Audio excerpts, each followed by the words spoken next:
Charles Manson, the son of a prostitute, in the words Manson himself will use several times to describe his mother, was born in 1934 in an Ohio city. From an unknown father he takes the surname of his mother's temporary partner.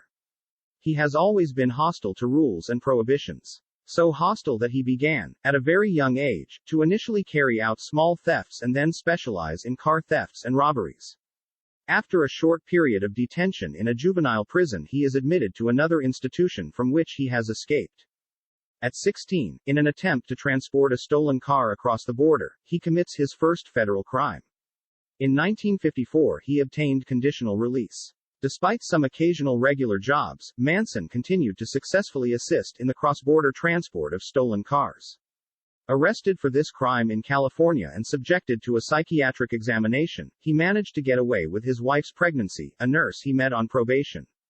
In prison he was able to take an interest in the occult arts, esotericism, black magic and the manipulation of people. The latter was the reason why he managed to have such a large following of people who decided to move in with him in some sort of sect. Towards the end of the 1960s, Manson tried to follow his artistic vein by trying to use the musical skills he had learned behind bars. In 1968 he went to Los Angeles for a record company and, with financial help from Dennis Wilson, made a record. The experiment went wrong and no Manson songs were ever released, except Cease to Exist, which the Beach Boys released, altering the lyrics, on their 2020 album. From here, most likely, was born his vision of being misunderstood and deserving something more, something that others had and that, in his opinion, he did not deserve. Some participants in the sect founded by Manson at Spawn Ranch believed that he was simultaneously the incarnation of Jesus and Satan.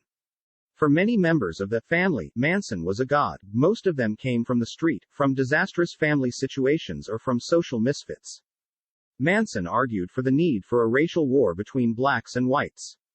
A war that he supported and that, according to him, the family would certainly have won it without problems.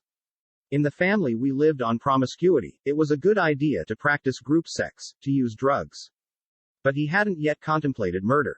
Manson has never actively participated in the murders that we will talk about, but he was certainly the instigator. Given his strong charisma towards the members of the Manson family, it was not difficult to convince some of them to commit the heinous crimes that will be discussed shortly for him. After the murders, prosecutor Bugliosi was finally able to find some evidence linking Manson to the murders. Some followers betrayed him and he was arrested. The first one who chose to be constituted was Linda Kasabian, the one who had acted as a stake in Polanski's house. In 1971 all members of the family were sentenced to the death penalty. The sentence is commuted to life imprisonment because California abolished the death penalty in 1972. In prison, Manson modified the famous X on his forehead until it became a swastika. Manson died of health problems on November 19, 2017. In late July 1969, a music teacher, Gary Hinman, is killed by a member of the Manson sect, Bobby Beausoleil. On a wall of his house is written, "In the blood of the victim, this sentence, political piggy." In mid-August 1969 a group of members of the Manson sect went to the villa of Terry Melcher, son of Doris Day, who had refused a musical contract in Manson. The villa, on the other hand, was inhabited by the director Roman Polanski and his wife Sharon Tate, who was pregnant. With a rag stained with Tate's blood, a member of the family stained the wall with the words, "Pig," on it. This villa was, for Manson, the symbol of all those who had denigrated him and had not, according to him, understood his artistic value. In the order they were brutally killed, the hairdresser Jay Sebring, Wojtek Frykowski and then Sharon Tate. On the 10th of August another double murder is committed, Leno LaBianca and his wife Rosemary. On one wall there is the writing, "Death to Pigs," and in the kitchen, on the refrigerator, the writing, "Helter Skelter."